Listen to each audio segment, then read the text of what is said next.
À la lueur vacillante d'un chandelier, une jeune femme franchit un seuil qu'elle n'aurait jamais dû traverser. Ce qui devait être une simple nuit de travail devient l'instant où son destin bascule. Devant elle, un homme entouré de pouvoir cache une vérité capable de bouleverser toute une vie. Entre promesses murmurées et silence lourd de secrets, un choix se dresse. Fuir pour se protéger, ou rester et affronter un désir interdit qui amenaça de tout consumer. Une histoire où les apparences se fissurent, où un passé oublié réclame justice, et où un seul geste peut unir ou détruire deux mondes entiers. Si cette atmosphère vous émeut, abonnez-vous à la chaîne pour nous aider à atteindre nos premiers 1000 inscrits.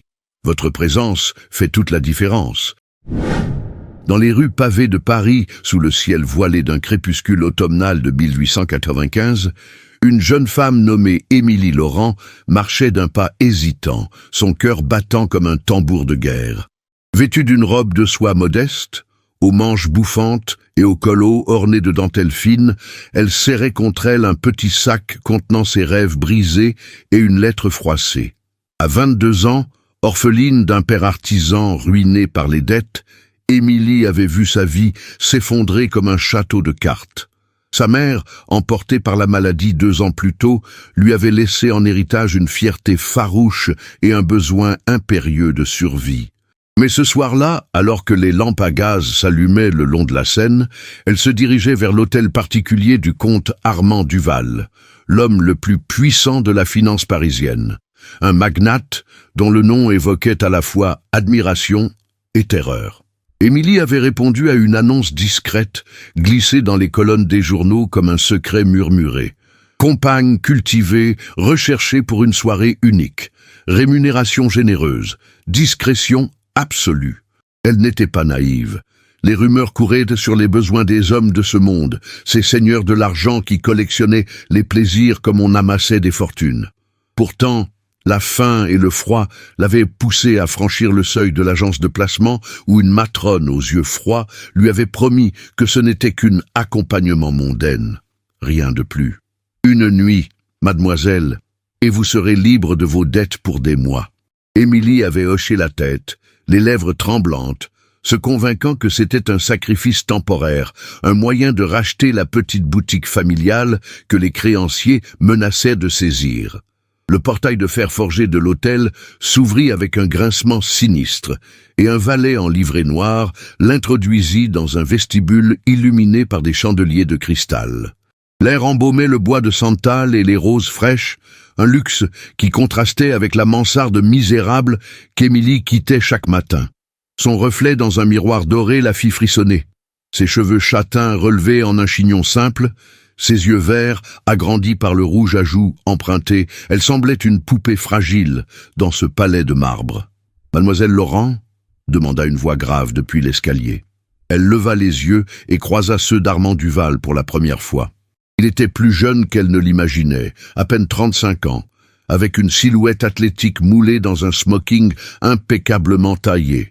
Ses cheveux noirs, légèrement ondulés, encadraient un visage aux traits ciselés, marqué par une cicatrice discrète sur la mâchoire, souvenir d'un duel d'affaires, murmurait-on. Ses yeux, d'un bleu acier, la transpercèrent comme une lame. « Suivez-moi », dit-il simplement sans sourire, d'une voix qui commandait l'obéissance. Émilie obéit, le cœur en tumulte, montant les marches recouvertes d'un tapis persan. Ils entrèrent dans un salon aux murs tapissés de velours rouge, où un feu crépitait dans une cheminée massive. Des portraits d'ancêtres austères veillaient sur la pièce, et une table dressée pour deux scintillait de cristal et d'argenterie. « Vous êtes plus belle que je ne l'espérais », murmura Armand en lui tendant un verre de champagne pétillant.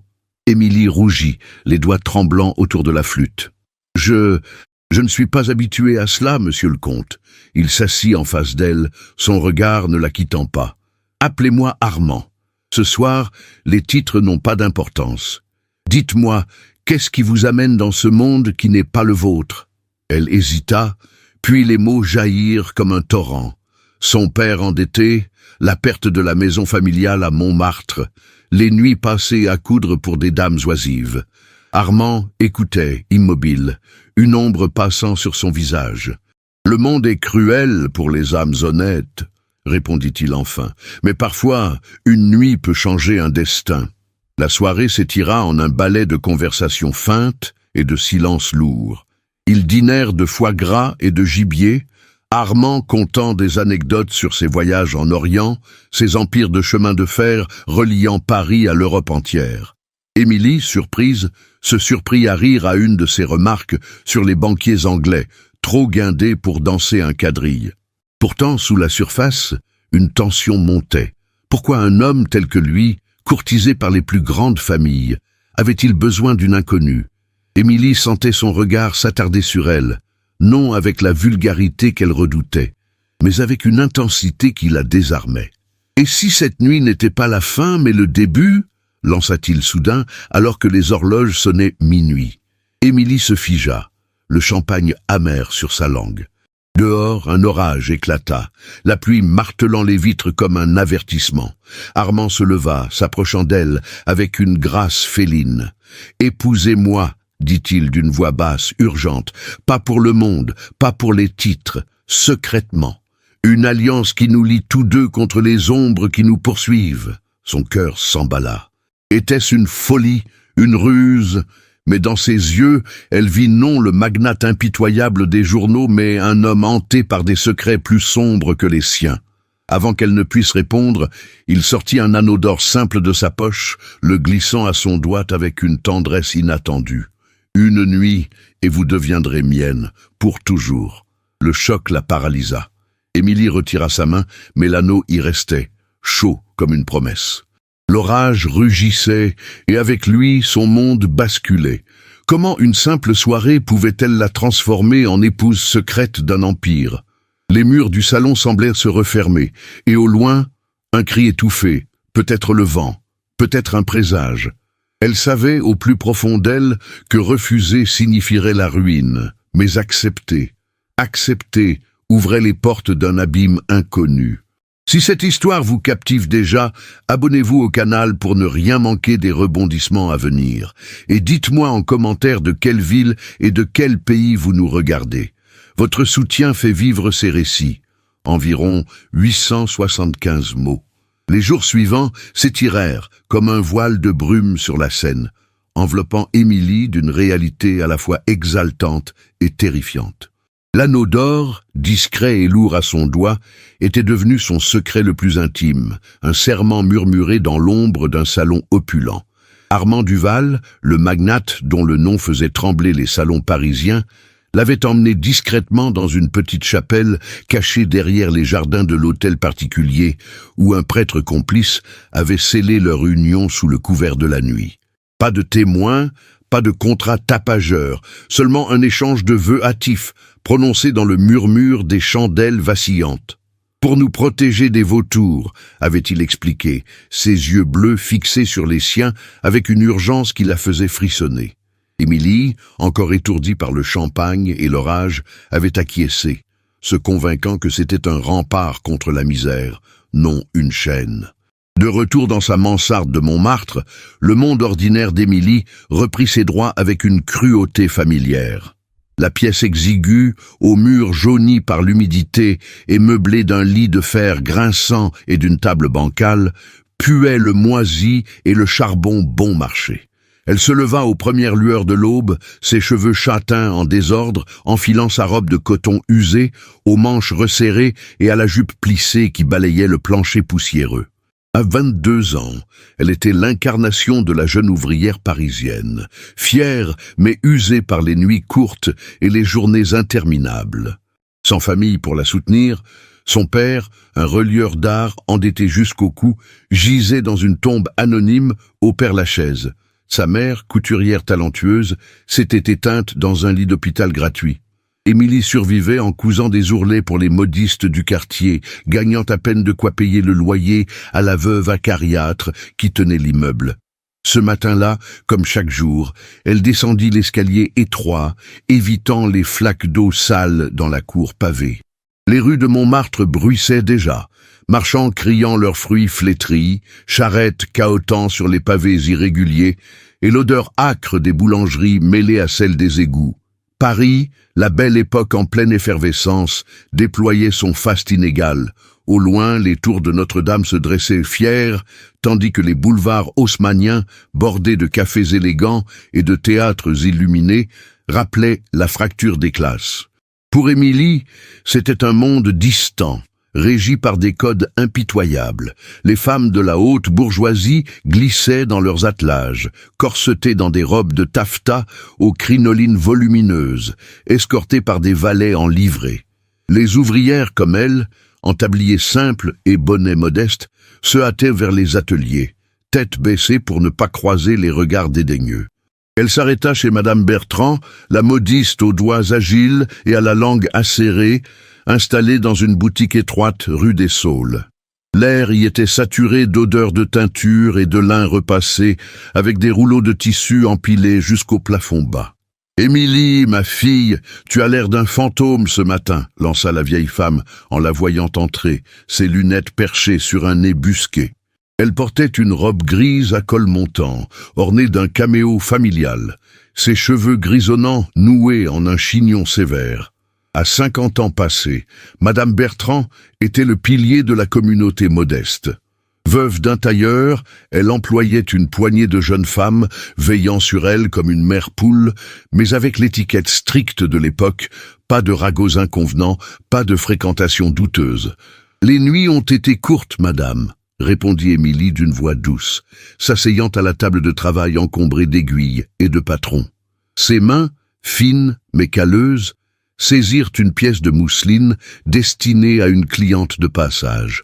Elle raconta vaguement son travail supplémentaire de l'autre soir, omettant les détails sulfureux. Mais Madame Bertrand plissa les yeux, suspicieuse. « Fais attention, petite. Paris dévore les imprudentes. J'ai entendu des murmures sur ces annonces dans les journaux, des pièges pour les âmes désespérées. » Émilie baissa la tête, sentant l'anneau peser comme un secret brûlant sous sa manche. Les hiérarchies sociales de 1895 étaient impénétrables. La haute société, avec ses bals masqués et ses alliances calculées, tolérait à peine les filles de joie des bas quartiers, et une union clandestine avec un comte. Cela frôlait le scandale, une tache indélébile sur une réputation déjà fragile. La matinée s'écoula en un rythme hypnotique, le tic-tac de l'horloge, le frottement des aiguilles sur le tissu, les commérages étouffés sur les dernières modes, les manches gigots qui enflaient comme des ballons, les chapeaux ornés de plumes d'autruche importées d'Afrique. Émilie riait parfois, un éclat bref et forcé, quand Berthe, une collègue aux joues roses et aux 20 ans frais, mimait les airs guindés des dames du faubourg Saint-Honoré. « Elles marchent comme des ponts, avec leurs jupes qui traînent », s'exclamait Berthe, provoquant un gloussement général. Pourtant, sous cette camaraderie simple, Émilie sentait une tension sourde monter. Son esprit vagabondait vers Armand. Ses silences lourds, sa cicatrice qui racontait des batailles invisibles dans les couloirs des banques. Était-il veuf ? Impliquée dans un scandale financier, comme les journaux le laissaient entendre, elle n'avait pas osé demander et lui n'avait rien révélé, se contentant de promesses chuchotées « Bientôt, nous serons libres de cela ». À midi, alors qu'elle partageait un repas frugal, pain croustillant, fromage et une pomme flétrie, un messager frappa à la porte.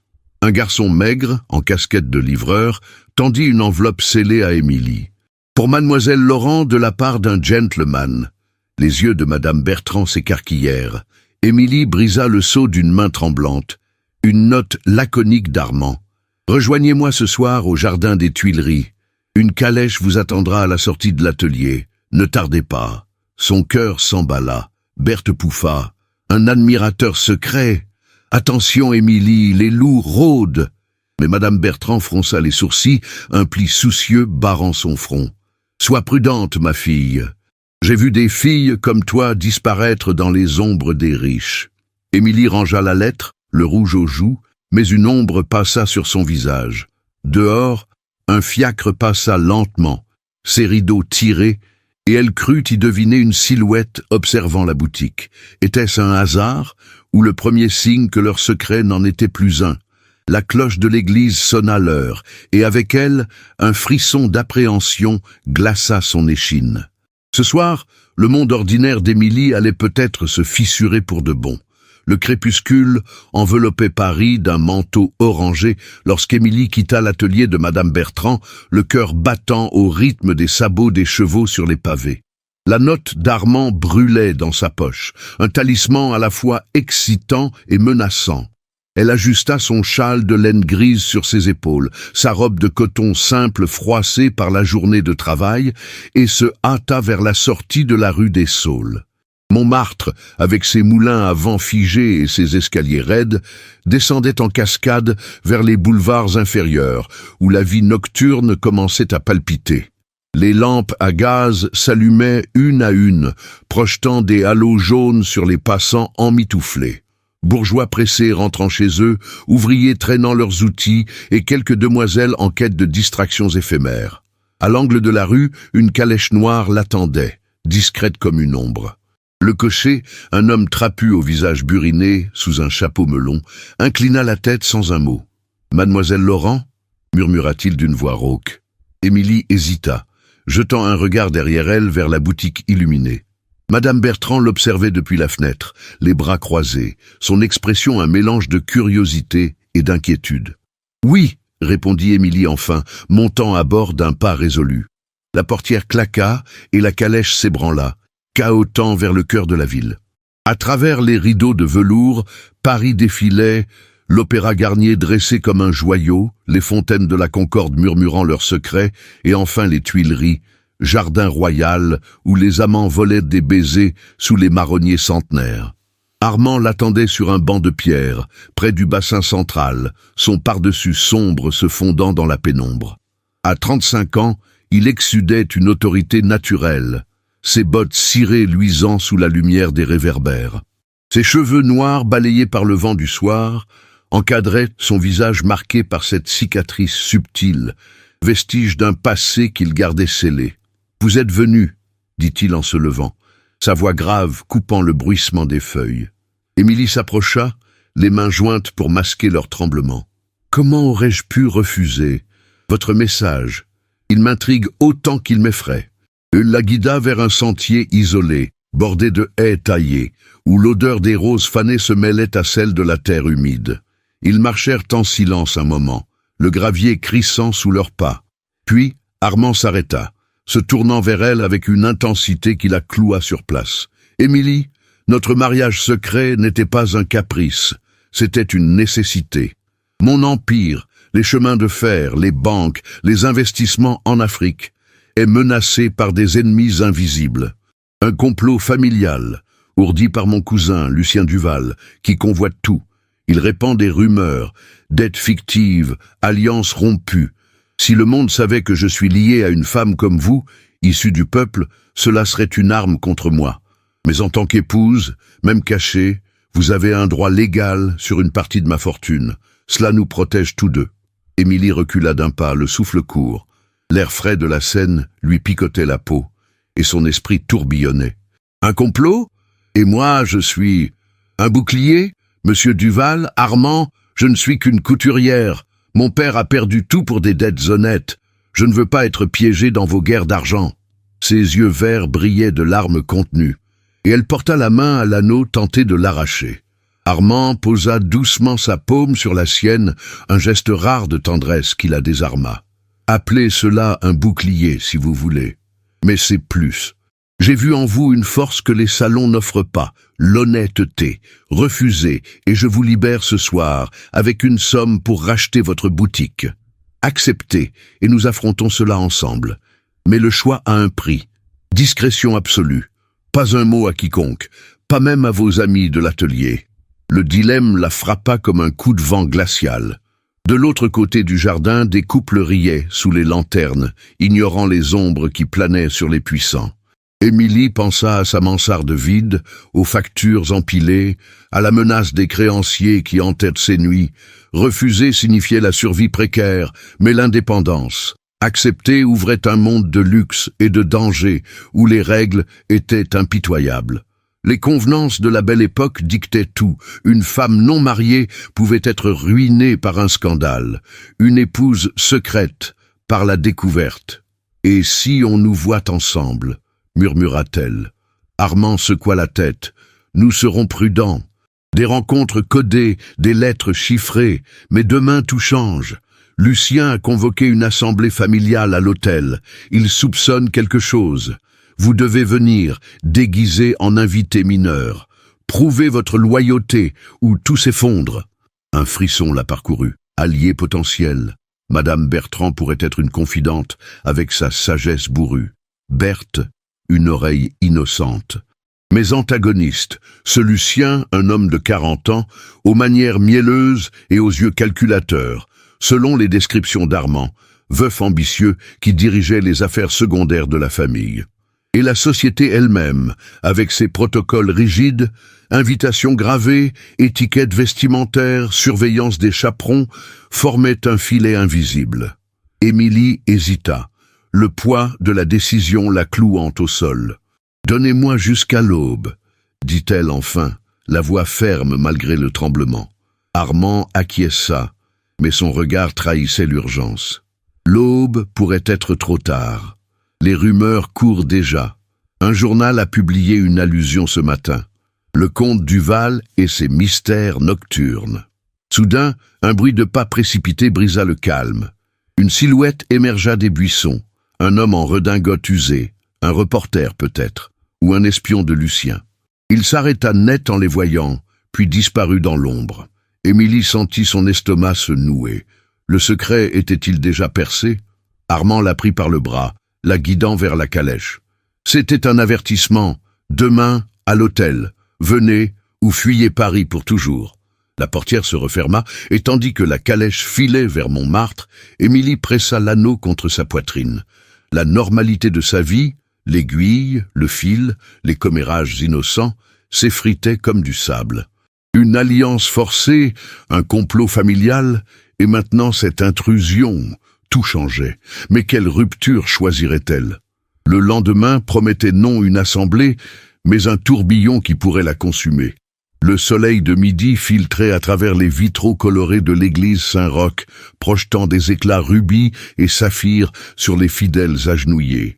Émilie, dissimulée sous un voile de dentelle noire attaché à son chapeau modeste, orné d'une unique plume de corbeau, se tenait au fond de la nef, le cœur serré comme un étau. Sa robe de serge grise, aux manches longues et à la jupe étroite qui effleurait les dalles froides, la faisait se fondre parmi les bourgeoises pieuses venues pour la messe dominicale. À 22 ans, elle n'avait jamais foulé ces lieux sans une prière muette pour sa mère. Mais aujourd'hui, c'était un test imposé par Armand. Se montrer en public, discrète, pour jauger les murmures qui enflaient autour de leur secret. L'assemblée familiale chez les Duval, la veille, avait été un tourbillon étouffant. Déguisée en nièce éloignée d'un oncle d'Armand, une ruse fragile, ourdie par un majordome complice, Émilie avait traversé le vestibule de l'hôtel particulier, les mains moites sous ses gants de chevreau. L'air y était chargé d'odeurs de cire d'abeille et de tabac fin, avec des portraits ancestraux, toisant les invités depuis leur cadre doré. Lucien Duval, le cousin d'Armand, l'avait toisé d'un regard glissant, ses yeux châtains froids comme l'acier sous des sourcils broussailleux. À 40 ans, il portait un gilet de brocart brodé, sa silhouette empâtée par les banquets et sa voix mielleuse avait lancé « Une nouvelle face dans la famille ?» Les Duval ne tolèrent pas les ombres inconnues. Armand, impassible dans son frac noir, avait murmuré à son oreille « Restez calme, il observe tout ».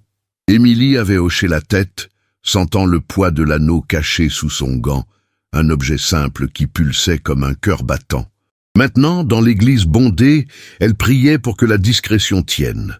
Les femmes autour d'elle, corsetées dans des robes de soie au col guipé de perles, échangeaient des regards obliques.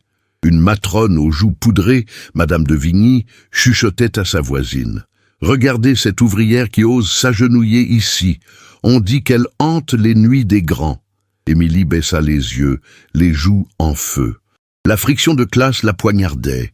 Elle, issue des ateliers poussiéreux, osait envahir cet espace semi-public où les épouses de banquiers venaient parader leur piété. Un froissement de tissu la fit sursauter. Armand s'était glissé à ses côtés. Anonyme dans la foule, son chapeau haut de forme incliné pour masquer son visage. Vous tremblez, souffla-t-il, sa main effleurant la sienne dans l'ombre du prie-dieu. Un geste fugace, un rosse de doigt qui envoya une chaleur inattendue dans ses veines. Courage, Lucien est là, au premier rang. Il nous épie. Le prêtre, un homme voûté aux robes sacerdotales brodées d'or, entonna l'évangile, sa voix résonnant sous les voûtes gothiques. Émilie ferma les yeux, revoyant la veille. Au salon des Duval, autour d'une table chargée de pâtisseries et de portos, Lucien avait déroulé ses accusations voilées. Les rumeurs sur tes alliances nocturnes, Armand, pourraient ruiner nos chemins de fer. Une femme du peuple? Impensable. Armand avait riposté d'un ton sec. Les Duval protègent les leurs, cousin, pas les intrigants. Émilie, muette, avait senti les regards se poser sur elle comme des aiguilles. Une humiliation subtile. Une servante lui avait servi du thé dans une tasse ébréchée, tandis que les tasses de cristal allaient aux vrais invités. Pourtant, dans un silence partagé après le dîner, Armand lui avait glissé une broche ancienne, un camée d'ivoire représentant une rose entrelacée, héritée de sa mère. Gardez-la. Elle symbolise la force cachée. Ses doigts avaient frôlé les siens en la fixant à son châle, un moment suspendu où le temps s'était étiré, leur souffle se mêlant dans l'ombre d'un couloir. La messe s'acheva dans un murmure d'orgue. Les fidèles se levèrent, formant un cortège vers la sortie. Émilie suivit le flux, son voile baissé, mais une voix aiguë la cloua. « Mademoiselle Laurent, quelle surprise de vous voir ici !» C'était Berthe, sa collègue de l'atelier, radieuse dans une robe de percale à volant, accompagnée de sa tante, une veuve revêche. « Venez avec nous au salon de thé du boulevard. Madame Bertrand y sera. » Émilie hésita, jetant un regard à Armand, qui s'éloignait déjà, un hochement discret signifiant « Allez, testez les eaux ».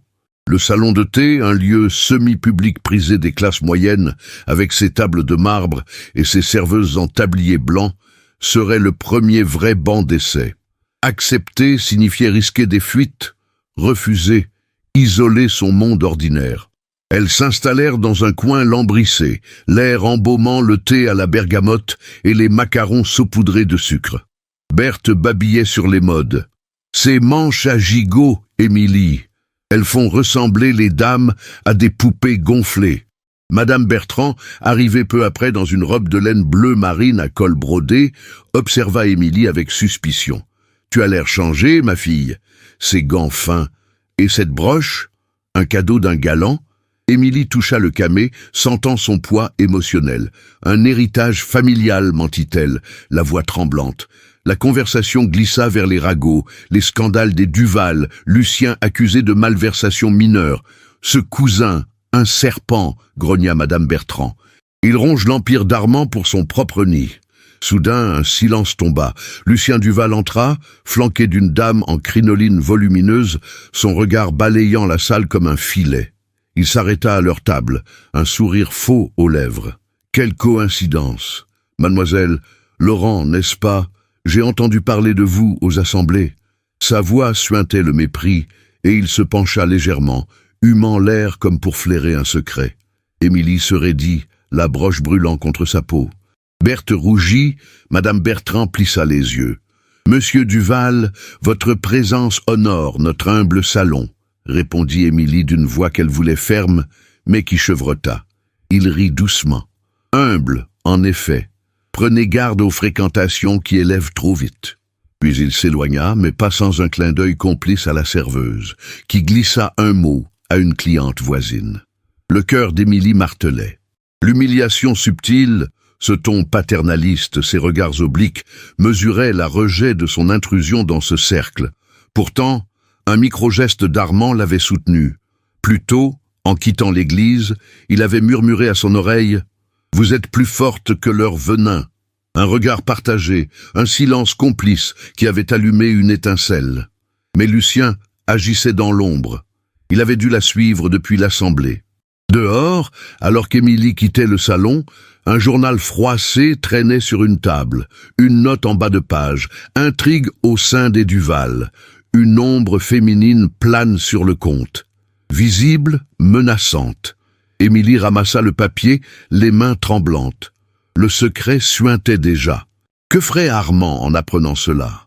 Et si Lucien frappait plus fort, la transformant en bouc émissaire public?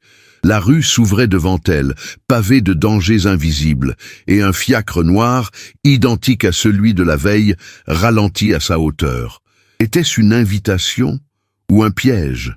La pluie s'abattit sur Paris comme un rideau de fer, transformant les boulevards en rivières tumultueuses. Émilie, le journal froissé, serré dans son poing, hésita sur le trottoir glissant de la rue du Faubourg Saint-Honoré. Le fiacre noir ralentit, sa portière s'entr'ouvrant avec un grincement sinistre. À l'intérieur, une silhouette familière se dessina dans l'ombre. Armand, le visage tendu, tendait la main. « Montez, vite! Lucien est partout. » Sa voix basse et pressante coupa court à ses doutes. Elle obéit, le cœur cognant, et la portière claqua derrière elle. La calèche s'ébranla, filant à travers la tempête qui fouettait les vitres embuées. L'intérieur était un cocon de cuir et de velours sombre, imprégné d'une odeur de tabac et de cuir neuf. Armand ôta son chapeau, révélant ses cheveux noirs humides plaqués sur son front. À 35 ans, il semblait soudain vulnérable, sa cicatrice sur la mâchoire soulignée par les éclairs fugaces. « Ce journal, vous l'avez vu ?» demanda-t-il en le lui arrachant des mains. Émilie hocha la tête, les lèvres tremblantes. « Il parle d'une ombre féminine. C'est moi, n'est-ce pas? Votre secret nous dévore déjà. » Il froissa le papier, le jetant au sol comme un poison. « Pas encore, mais Lucien pousse les plumes. Il a des espions dans les rédactions. Nous devons nous cacher ce soir. Ma propriété aux abords de Versailles. Un refuge isolé. La tempête nous couvre. » La calèche quitta les rues animées pour les routes boueuses menant à la campagne. Le confinement forcé par l'orage les isolait du monde, les secousses du véhicule les rapprochant malgré eux. Émilie, sa robe de serge grise collant à sa peau, observait Armand du coin de l'œil. Ses épaules larges, habituellement rigides sous son pardessus, s'affaissaient légèrement. « Pourquoi moi ?» murmura-t-elle enfin, brisant le silence rompu seulement par le martèlement de la pluie. Une couturière orpheline, sans nom ni fortune. Vous auriez pu choisir une héritière des salons. Il tourna la tête, ses yeux bleus acier adoucis par une ombre de regret. Parce que vous êtes réelle, Émilie, pas une marionnette des alliances. Mon passé, il m'a appris à méfier des masques. La nuit s'épaissit, et la calèche s'arrêta devant une maison de campagne modeste, loin des splendeurs parisiennes. Murs de pierre, couverts de lierre, cheminée fumante visible à travers les fenêtres. Un valet discret les introduisit, allumant des chandelles qui dansaient sur les meubles anciens. La pièce principale, un salon aux tapisseries fanées, abritait un piano à queue recouvert d'un châle brodé. Armand congédia le serviteur d'un geste. « Restez, nous sommes en sécurité ici, pour l'instant. » Émilie s'assit près du feu crépitant, ses mains gelées se réchauffant aux flammes. L'orage grondait dehors, un confinement qui les forçait à affronter l'intimité qu'ils avaient fuie. Armand s'approcha du piano, ses doigts effleurant les touches d'ivoire jauni. « Ma mère jouait cela, » dit-il doucement, et une mélodie mélancolique s'éleva, un air de Chopin, lent et poignant, les notes perçant le tumulte de la tempête comme un aveu. Émilie l'écouta, fascinée. La musique révélait des couches enfouies. Sous le magnate impitoyable, un homme hanté par le luto. « Elle est morte il y a 10 ans, reprit-il en jouant, sa voix se brisant sur les accords. Un accident de diligence, lors d'un voyage en province. Mon père l'avait forcé à ce périple pour affaires, dettes, alliances rompues. J'avais 25 ans. J'ai hérité de l'Empire, mais avec la culpabilité. J'aurais dû la protéger. » Ses épaules tremblèrent légèrement, et il s'arrêta, le silence retombant comme un voile. Émilie se leva, posant une main hésitante sur son bras. La culpabilité, elle ronge aussi. Mon père, relieur talentueux, s'est endetté pour un mécène qui l'a trahi. Il s'est suicidé, laissant ma mère et moi dans la misère. Elle a cousu jusqu'à son dernier souffle, refusant l'aumône par fierté. J'ai juré de ne pas plier. Mais la faim m'a mené à vous. Leurs regards se croisèrent, un échange nu qui humanisait l'un et l'autre. Armand couvrit sa main de la sienne, un geste simple, chargé de promesses. Nous portons tous des ferrats, mais ensemble, nous pouvons les guérir, pas par pitié, mais par choix. La température émotionnelle changea. Un feu tacite s'alluma, non charnel, mais profond, une confiance naissante comme un pont sur l'abîme. Ils parlèrent des heures, le feu mourant lentement. Armand confia son devoir envers les Duval. Veuf depuis 1 an, sa première épouse, emportée par la tuberculose, il avait épousé par convenance pour sceller des contrats. Lucien, mon cousin, a profité de ma veuvage. Il sème le doute sur mes décisions, accuse de folie passagère. Notre mariage secret, c'est mon rempart et le vôtre. Émilie partagea ses rêves brisés, la boutique familiale ravivée, une vie loin des dettes. Je ne suis pas une arme, Armand. Je veux être une partenaire. Il hocha la tête, serrant sa main plus fort. Vous l'êtes déjà. Demain, nous rentrons. Mais cette nuit nous a changés. Soudain, un coup à la porte les fit sursauter. Le valet entra, pâle, tenant une lettre scellée d'un sceau inconnu. Un messager à cheval, monsieur. Il a forcé la tempête. Armand brisa le sceau, lisant à la lueur vacillante. Son visage se durcit. Lucien, il sait pour la calèche. Reviens, cousin, ou je révèle ton caprice avec l'ouvrière. Les journaux attendent. Émilie sentit le froid l'envahir, la marée émotionnelle retombant comme la pluie dehors. La confiance fragile menaçait de se briser. Armand froissa la lettre. Il bouge, et nous avec lui. L'orage s'apaisa, mais une autre tempête se levait, celle des ombres familiales, prêtes à les engloutir. La nuit s'étirait comme un linceul sur la maison de campagne, les flammes du feu mourant en braises rougeoyantes. Émilie fixait la lettre froissée dans la main d'Armand, le sceau brisé comme un présage funeste. Lucien savait, pas tout, mais assez pour frapper. L'air, encore chargé de l'odeur humide de la tempête, semblait soudain étouffant. Armand se leva d'un bond, son visage ciselé par les ombres, la cicatrice sur sa mâchoire luisant comme une lame. « Il n'attendra pas l'aube », murmura-t-il, la voix tendue comme un arc. « Lucien frappe maintenant. Nous rentrons à Paris. Immédiatement. » La calèche reprit la route sous un ciel clairci, les étoiles indifférentes au chaos qui bouillonnait en eux. Émilie, enveloppée dans un châle emprunté au valet, sentait le froid s'insinuer malgré la proximité d'Armand. Leur confidence de la nuit, ses aveux sur les deuils, ses promesses tacites semblaient déjà lointaines, érodées par cette menace concrète. « Que va-t-il faire ?» demanda-t-elle, les mots hachés par les chaos. Armand serra les rênes invisibles de sa colère. « Exposer notre lien, pas au grand jour, pas encore, mais au cercle qui compte, les banquiers, les actionnaires des chemins de fer. Une rumeur bien placée, et mes alliances s'effritent. Vous deviendrez le scandale, l'ouvrière qui a piégé un comte. » Paris surgit à l'horizon comme un monstre endormi, ses lumières à gaz clignotant faiblement. Ils s'arrêtèrent, non à l'hôtel particulier, mais à une entrée de service discrète, où un majordome fidèle, un homme voûté aux tempes grisonnantes nommé Henri, les escorta par des couloirs sombres. L'hôtel bruissait d'une agitation inhabituelle, serviteurs chuchotants, portes claquant. Dans le bureau d'Armand, une pièce aux étagères chargée de livres reliés cuir et de cartes d'empire ferroviaire, une pile de télégrammes attendait. Non, pas de télégraphe ici. Des courriers à cheval, essoufflés, portant les mêmes nouvelles. Lucien avait convoqué une réunion d'urgence à l'aube, au Café Anglais, lieu neutre mais influent des affaires parisiennes. Émilie s'assit sur un fauteuil de velours usé, sa robe de serge tachée de boue, sentant l'isolement l'envahir. À 22 ans, elle n'était plus la couturière anonyme.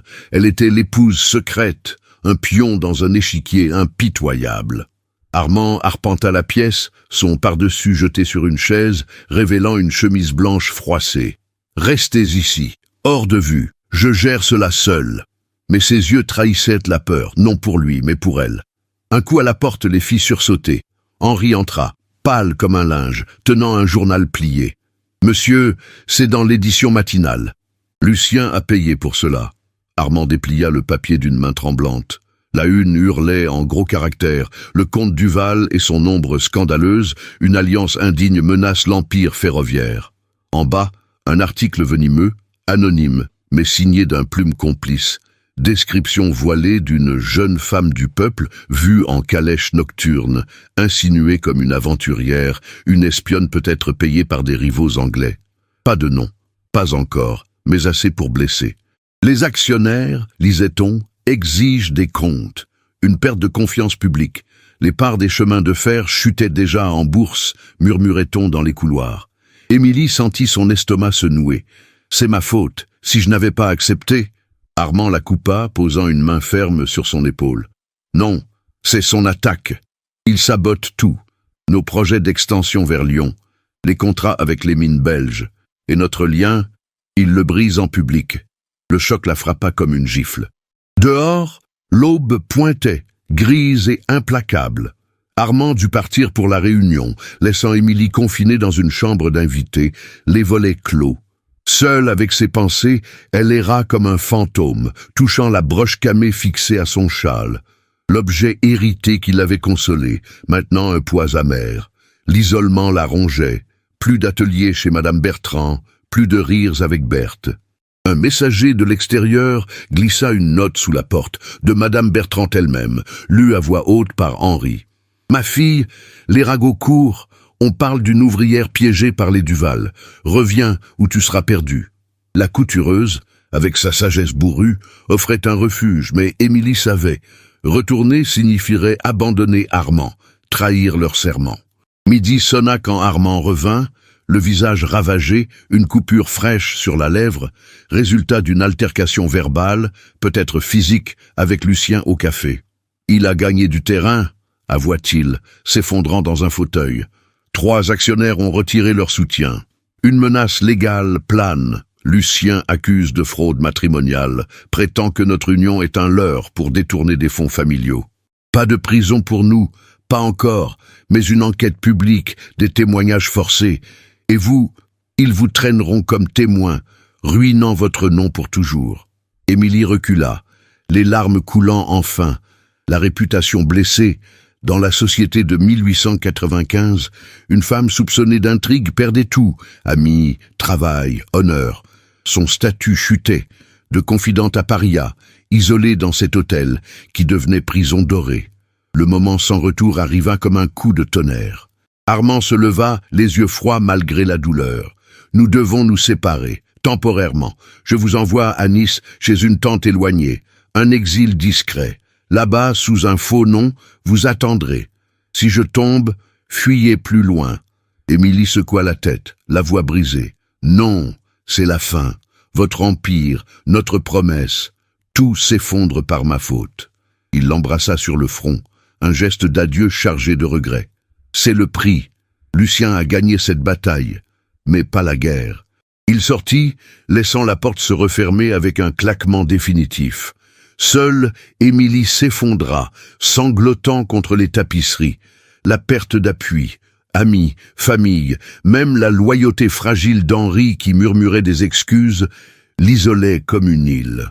Leur équilibre brisé, émotionnellement, car la confiance vacillait sous le poids de la trahison, littéralement, par cette séparation forcée. L'anneau à son doigt brûlait comme une marque. Dehors, un fiacre l'attendait déjà pour l'emporter vers la gare.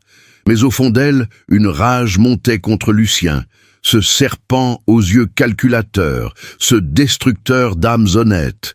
Comment osait-il? Le public, lisant ces lignes empoisonnées, bouillonnait-il de la même indignation? Émilie serra les poings, l'exil n'était pas la fin. Un ultimato social planait, affronter ou disparaître. Et tandis que la calèche s'éloignait, elle aperçut une silhouette au balcon, Lucien triomphant dans l'ombre. La guerre ne faisait que commencer. Les jours s'écoulèrent à Nice comme un exil voilé, sous un ciel azuréen qui contrastait avec la tempête intérieure d'Émilie. La petite villa louée par Henri, perchée sur les collines surplombant la mer Méditerranée, offrait un refuge précaire. Murs ocre blanchis à la chaux, volets verts clos contre les vents salins, et un jardin touffu où les bougainvilliers cascadaient en flaques pourpres. À 22 ans, Émilie arpentait les terrasses de pierre, sa robe de lin clair collant à sa peau moite, les cheveux châtains noués en un chignon lâche pour combattre la chaleur étouffante. L'anneau d'or, caché sous un foulard, pesait comme un rappel constant de la promesse brisée. Armand lui écrivait par des courriers codés, des missives glissées dans des enveloppes anodines. Tenez bon, les ombres reculent. Mais les nouvelles de Paris filtraient, funestes.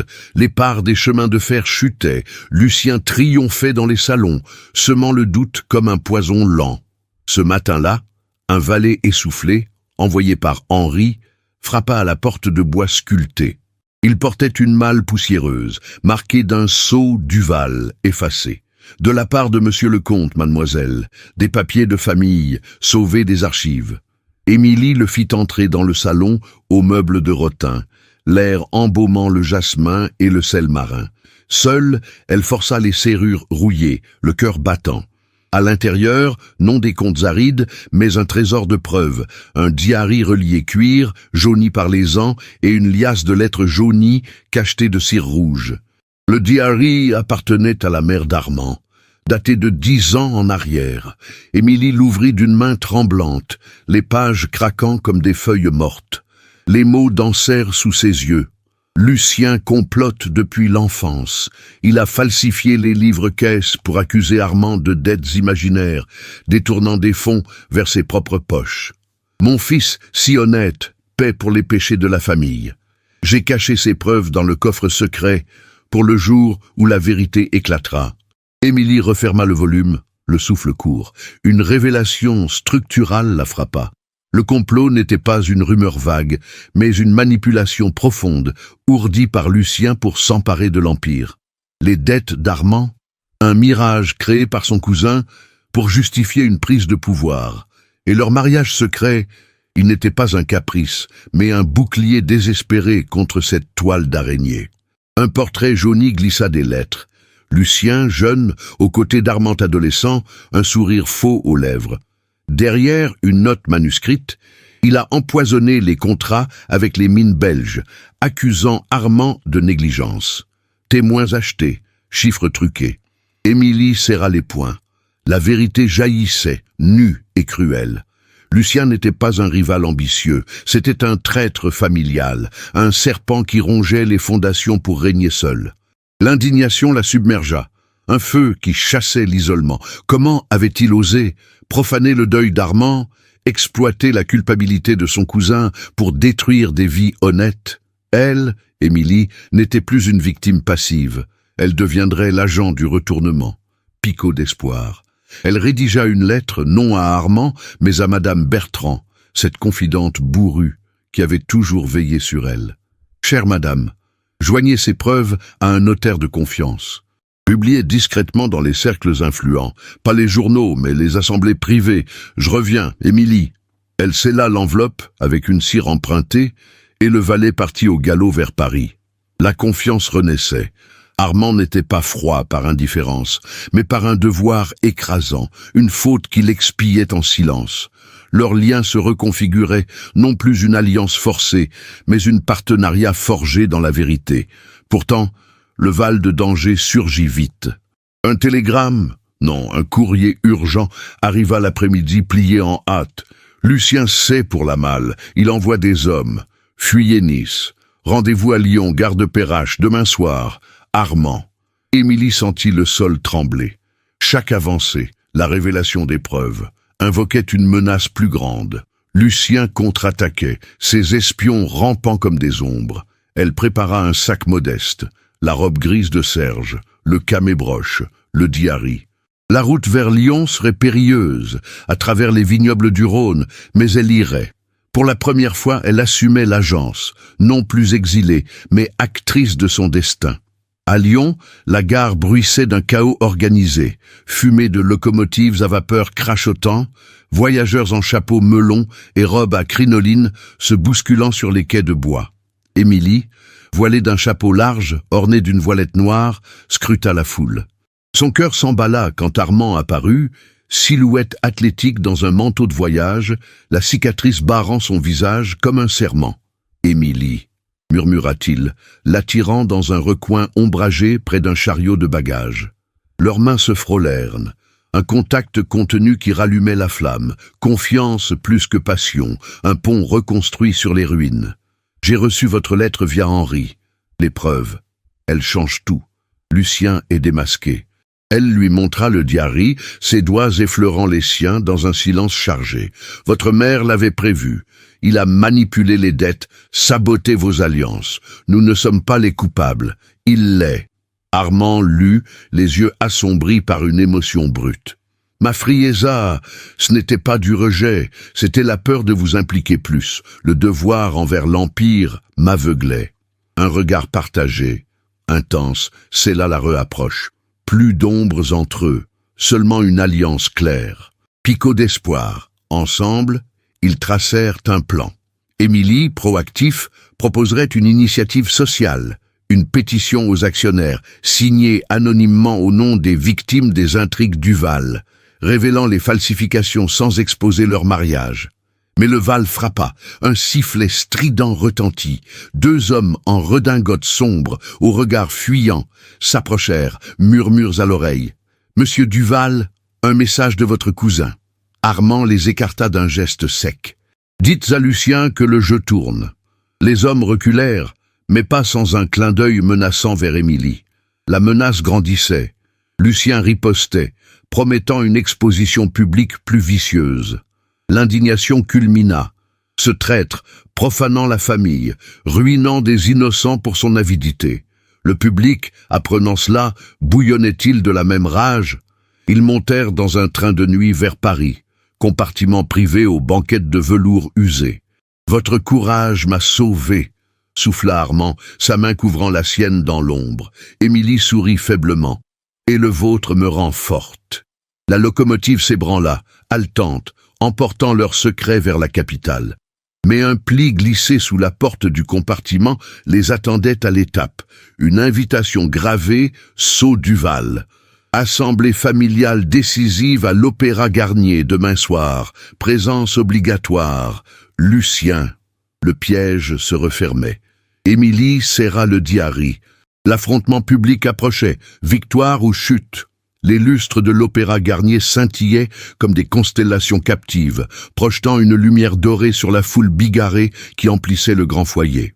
Paris, en cette soirée d'automne 1895, vibrait d'une effervescence mondaine, robe de taffetas aux manches bouffantes, bruissant comme des vagues, smoking impeccable soulignant les silhouettes des messieurs, et un air chargé de parfums capiteux et de murmures conspirateurs. L'assemblée familiale du Val, masquée en gala privé pour contourner les protocoles officiels, transformait le lieu en un échiquier géant où les alliances se nouaient ou se rompaient au fil d'un quadrille. Émilie, dissimulée sous un déguisement astucieux, une robe de velours vert bouteille au volant discret, un masque de dentelle couvrant la moitié de son visage et ses cheveux châtains relevés en un chignon orné de perles empruntées, se tenait au bord de la salle, le cœur battant au rythme des violons qui entamaient un menuet enjoué. Armande, à ses côtés mais à distance respectable, exsudait une tension contenue dans son frac noir taillé sur mesure, sa cicatrice sur la mâchoire accentuée par l'ombre des chandelles.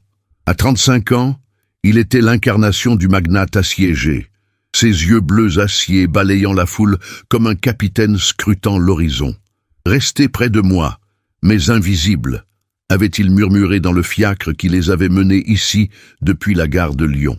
Le diary de sa mère et les lettres, pliées dans une pochette secrète sous son gilet, étaient leur arme ultime.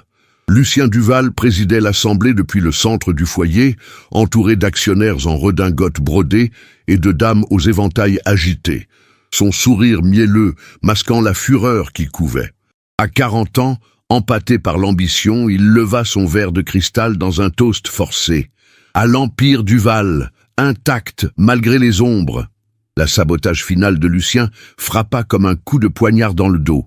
Au milieu du premier entracte, alors que les invités se pressaient autour des buffets chargés de caviar et de champagne millésimé, un valet, en livrée discrète, distribua des feuillets pliés, un dossier anonyme, imprimé à la hâte sur du papier fin, circulant de main en main comme un virus. Émilie en saisit un, ses doigts gantés tremblants. Les mots sautaient aux yeux, preuves irréfutables de la fraude matrimoniale du comte Armand Duval. Une ouvrière de Montmartre, Émilie Laurent, piégée pour un mariage secret, vise à s'approprier les fonds familiaux.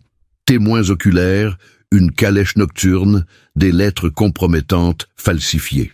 Accompagnant le texte, une lettre contrefaite, signée d'un faux notaire, accusait Armand de dilapider l'héritage pour une aventure indigne. Et pire, une témoignage acheté, juré par un ancien serviteur de l'hôtel, dépeignant Émilie comme une intrigante payée par des rivards étrangers. Les murmures enflèrent en un bourdonnement menaçant. Une actionnaire, une veuve aux bijoux étincelants, s'exclama « Scandale ! Les Duval ruineront-ils leur lignée pour une gamine du peuple ?» Émilie sentit le sol vaciller sous ses escarpins de satin. L'humiliation publique la submergeait, regards obliques, rires étouffés.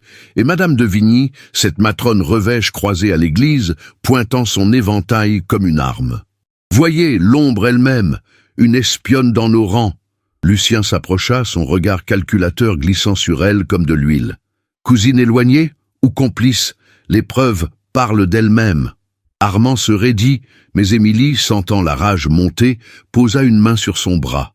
Un geste discret, chargé de leur confiance, reconquise à Lyon. C'était le moment de la contre-attaque intelligente. « Messieurs, mesdames !» lança-t-elle d'une voix claire, surprenant la foule en ôtant son masque d'un geste théâtral. Ses yeux verts brillaient d'une détermination farouche. Ces preuves sont un tissu de mensonges, ourdi par un traître au sein même de cette famille. Un silence stupéfait tomba, rompu seulement par le tintement des verres.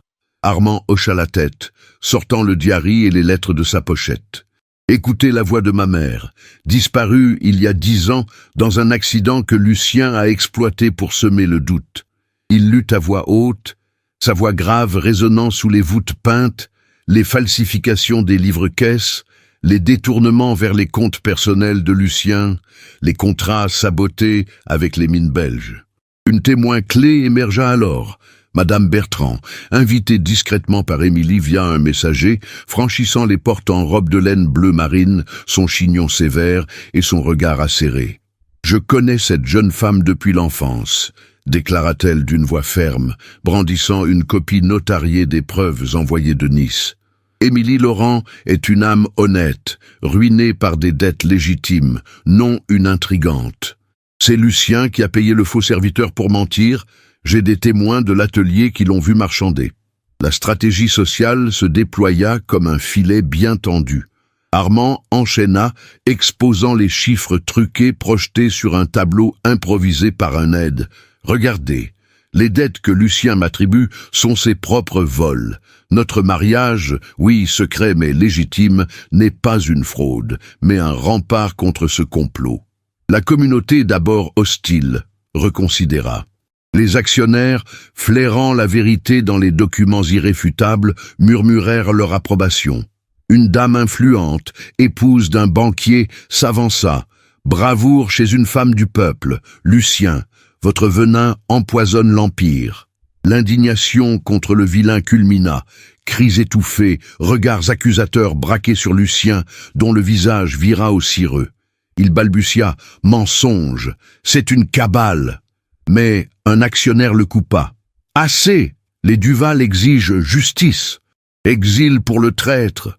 Le picot d'euphoria explosa en une vague cathartique. Lucien, acculé, fut escorté dehors par des valets, son empire de mensonges s'effondrant en un instant par gelée, alliance rompue et une promesse de poursuite notariale qui le chasserait vers l'obscurité.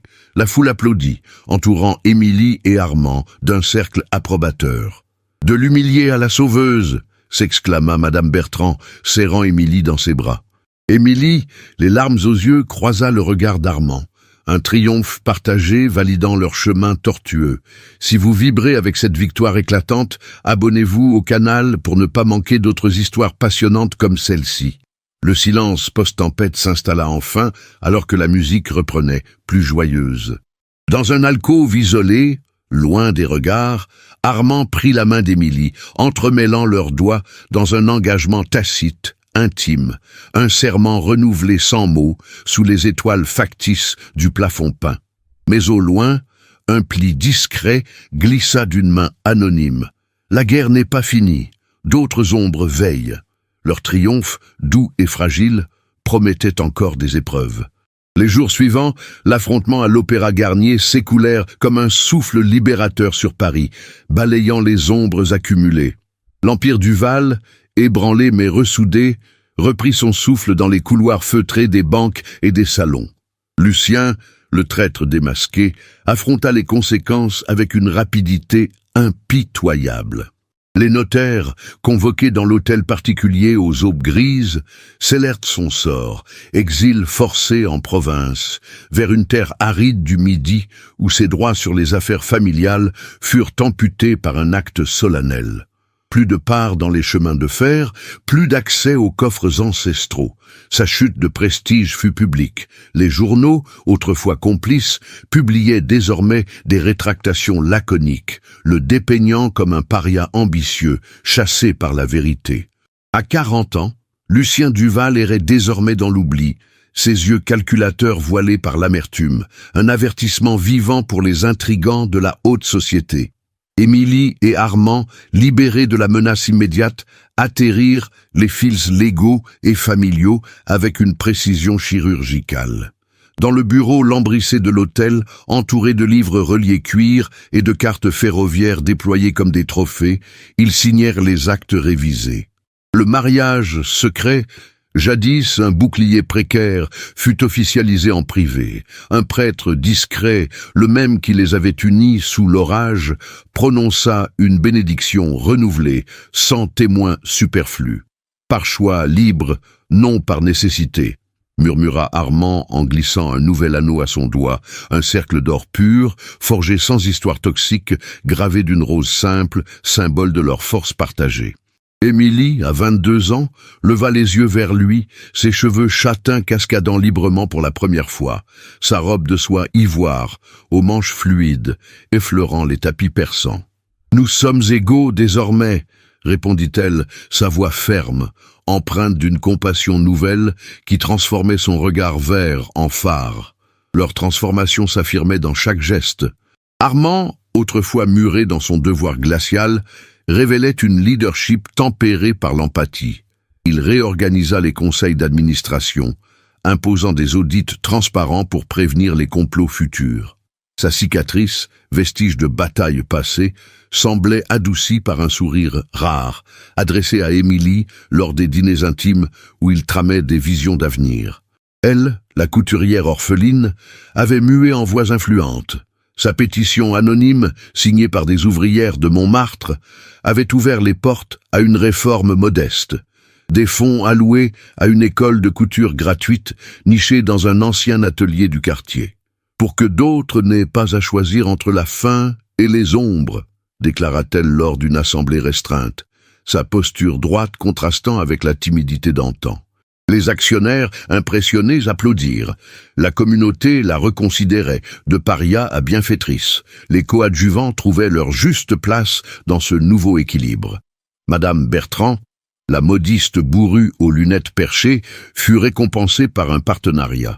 Sa boutique, désormais financée par les Duval, formait les élèves de l'école. Son chignon sévère, orné d'un camée neuf en reconnaissance. « Tu as sauvé plus que des aiguilles, ma fille », confia-t-elle à Émilie lors d'une visite, ses yeux humides trahissant une fierté maternelle. Berthe, la collègue aux joues roses, intégra l'école comme enseignante, son rire clair résonnant dans les salles aux machines à coudre neuves, loin des ragots d'atelier. Henri, le majordome fidèle aux tempes grises, accéda à une retraite honorable dans une petite maison aux abords de Versailles, ses murmures discrets devenus légende familiale. Même les neutres, comme Madame de Vigny, la matrone Revêche, se repositionnèrent. Invitée à un thé réconciliateur, elle offrit une donation timide à l'école, son éventail agité par une admiration réticente. L'ouvrière a du cran, admit-elle, un pli surpris barrant son front poudré. Le legs s'établissait solidement, ancrant leur nouveau status quo dans un horizon lumineux. L'école de Montmartre, baptisée Rose des Arts, en hommage au camée symbolique, ouvrait ses portes sous un ciel printanier de 1896. Émilie y présidait la première leçon. guidant des mains tremblantes sur des tissus frais, tandis qu'Armand observait depuis le seuil, son pardessus sombre contrastant avec la vitalité des lieux. L'empire ferroviaire s'étendait, ligne vers Lyon et Nice, reliant non plus seulement des fortunes, mais des vies modestes. Leur vie commune, dans une aile rénovée de l'hôtel, espace aéré, sans les portraits austères du passé, pulsait d'une routine enrichie. Promenade le long de la Seine au crépuscule, discussions sur des livres empruntés aux bouquinistes, et des silences complices où les gestes parlaient plus que les mots. L'image finale se grava dans la mémoire comme un tableau vivant. Au jardin des Tuileries, un soir d'été doux, sous les marronniers en fleurs, Armand attira Émilie contre lui. Pas de baiser volé dans l'urgence, mais un effleurement de lèvres tendres, né de l'amour pur, leurs fronts se touchant tandis que le soleil se couchait sur Paris. « Notre horizon est à nous », souffla-t-il, sa main sur la sienne, l'anneau luisant comme une étoile. Derrière eux, l'école bourdonnait au loin, l'aigle en action, rire d'élèves, rouet de machines, un avenir tissé de fils solides. Émilie sourit, le cœur rempli d'une paix conquise. Pourtant, au fond de sa poche, une lettre pliée attendait, une invitation d'un allié lointain, évoquant de nouvelles alliances en Afrique, un ganchot suave vers l'inconnu, rappelant que les empires, comme les amours, évoluaient sans fin. 10 ans s'étaient écoulés depuis cette nuit orageuse de 1895, où les destinées d'Émilie et d'Armand s'étaient entrelacées dans l'ombre d'un salon parisien. Paris, toujours la ville des Lumières, avait mué sous les vents du siècle naissant. Les boulevards s'élargissaient encore, les attelages cédant place à des automobiles naissantes, mais l'esprit de la belle époque persistait dans les cafés animés et les théâtres bondés. Émilie Duval, autrefois Laurent la couturière orpheline, se tenait désormais sur le balcon de leur hôtel particulier rénové, rue de Rivoli, le regard perdu vers la Seine qui scintillait sous un soleil d'automne 1905. À 32 ans, elle portait une robe de soie taupe aux manches légèrement évasées, le col orné d'un camée ivoire, ce même symbole qui avait jadis consolé ses peurs. Ses cheveux châtains, striés de fils d'argent précoce, cascadaient en un chignon souple, et ses yeux verts, adoucis par le temps, brillaient d'une sérénité conquise. Le mariage, officialisé en privé après le triomphe à l'opéra, avait fleuri en une union profonde, forgée non par nécessité, mais par un amour qui avait résisté aux tempêtes. Armand, à 45 ans, n'était plus le magnate hanté par les ombres familiales. Sa silhouette athlétique, marquée par une légère raideur aux épaules, séquelle d'années à porter l'Empire, se dessinait dans l'encadrement de la porte-fenêtre.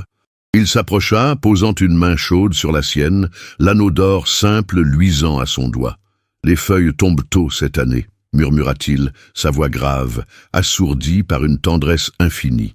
Émilie se tourna vers lui, un sourire nostalgique aux lèvres. « Comme nos souvenirs, mais regardez, ils colorent tout en or. » Leur vie familiale s'était épanouie en un cocon inattendu. 2 enfants illuminaient leur jour. Sophie, 8 ans, une fillette aux boucles châtaines et aux yeux bleus héritée d'Armand, courait déjà dans le jardin avec l'énergie d'une tempête joyeuse, vêtue d'une robe de percale à smock, riant aux éclats en poursuivant un cerceau de bois. Et puis Lucien, oui, prénommé ainsi en un acte de rédemption ironique, un garçon de 5 ans aux traits fins d'Émilie, qui, assis sur un banc de pierre, empilait des cubes de bois sous l'œil attentif d'une nurse en tablier amidonné. « Papa, raconte encore l'histoire de la rose cachée », implorait Sophie en grimpant sur les genoux d'Armand. Il riait, un son rare et profond, comptant l'aveu du piano sous l'orage, omettant les dangers pour ne garder que la magie. Émilie observait, le cœur gonflé. Leur amour avait non seulement survécu, mais engendré cette joie pure, un legs contre les deuils passés. Les changements sociaux et familiaux s'étaient tissés comme une tapisserie riche.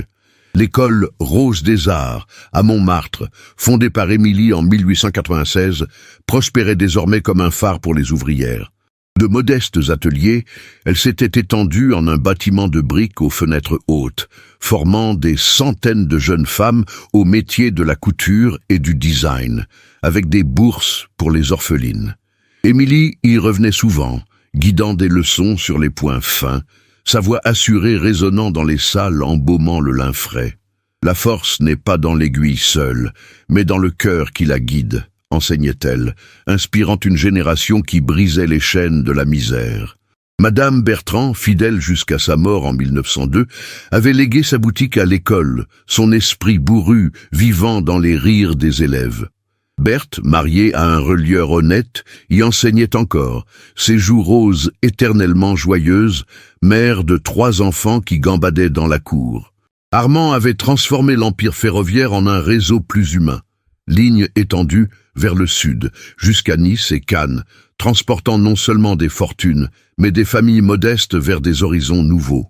Les audits transparents, imposés après le scandale, avaient purgé les complots, et il présidait désormais des conseils où la voix des travailleurs, relayée par des pétitions comme celle d'Émilie, pesait autant que les capitaux. Sa cicatrice, jadis symbole de bataille solitaire, était devenue un badge d'honneur, raconté aux enfants comme une marque de courage partagé. Mais le prix payé par certains pesait encore, teinté de nostalgie amère. Lucien Duval, le cousin traître, avait sombré dans l'exil. Chassé en 1895, il errait dans une petite ville du Languedoc, gérant un négoce minable de vin, son corps empâté rongé par l'amertume. À 50 ans, veuf et sans enfant, il avait écrit une lettre pathétique à Armand en 1900, implorant pardon, refusé, mais archivé comme un fantôme. Il a payé cher sa cupidité, confiait Armand à Émilie lors de veillées au coin du feu, sa voix empreinte de pitié contenue. Les ombres qu'il a semées l'ont consumé. Henri, le majordome fidèle, avait succombé à une pneumonie en 1898, léguant à Sophie son vieux chronomètre d'argent, un lien discret avec les nuits de secret. Et Émilie elle-même portait une cicatrice invisible. Les nuits où le doute ressurgissait, souvenir de la mansarde froide, la poussant à serrer plus fort les siens. Ce soir-là, alors que le crépuscule enveloppait Paris d'un voile pourpre, la famille se réunit dans le salon aux tapisseries renouvelées, plus de portraits austères, mais des toiles lumineuses de paysages provençaux. Armand entonna une mélodie au piano, celle de Chopin qui avait un jour brisé les silences, Sophie chantonnant faux à ses côtés. Émilie, Lucien Junior endormi sur ses genoux, ferma les yeux. Les années avaient effacé les peurs, laissant une nostalgie douce, comme un parfum de rose fanée. Leur amour, testé par les abysses, s'était élevé en un phare éternel.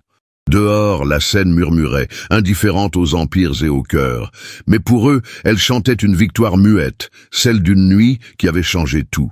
Et dans ce legs, enfants rieurs, école vivante, empire juste, l'avenir s'ouvrait, horizon infini sous un ciel étoilé. Et maintenant, chers auditeurs, alors que les échos de cette histoire s'estompent comme les derniers accords d'un piano dans la nuit parisienne, permettez-moi de tirer les leçons d'un récit qui a tissé des fils d'amour, de trahison et de triomphe. Émilie et Armand nous rappellent que les ombres les plus sombres naissent souvent des secrets de famille, mais que la vérité, brandie avec courage, illumine les chemins les plus tortueux. Dans la belle époque, où les classes sociales dressaient des murs infranchissables, une simple couturière a prouvé que l'honnêteté et la solidarité valent plus que les empires d'or. Apprenons d'eux. Les dettes du passé ne nous définissent pas si nous choisissons l'alliance sincère, et les complots s'effondrent devant une voix ferme, unie à celle d'un partenaire fidèle. Que cette saga vous inspire à affronter vos propres tempêtes avec la farouche détermination d'Émilie, car chaque nuit orageuse peut mener à un horizon radieux si l'on ose serrer la main tendue. Dites-moi en commentaire ce que vous avez ressenti en suivant leur voyage, le moment qui vous a le plus ému, la leçon qui résonne en vous. Et pour savoir qui a tenu jusqu'au bout, écrivez le mot « rose » dans vos messages. Cela m'aidera à partager plus d'histoires comme celle-ci, des récits passionnants de la belle époque qui captivent l'âme. N'oubliez pas de liker si cette victoire cathartique vous a touché et inscrivez-vous au canal pour ne rater aucune nouvelle aventure. Dans les cartes ci jointes, découvrez d'autres narrations envoûtantes, Des amours secrets à Lyon, des intrigues à Nice. Cliquez et laissez-vous emporter. Merci d'avoir voyagé avec moi. Que vos jours soient tissés de triomphes durables. À bientôt, sous les lumières éternelles de Paris.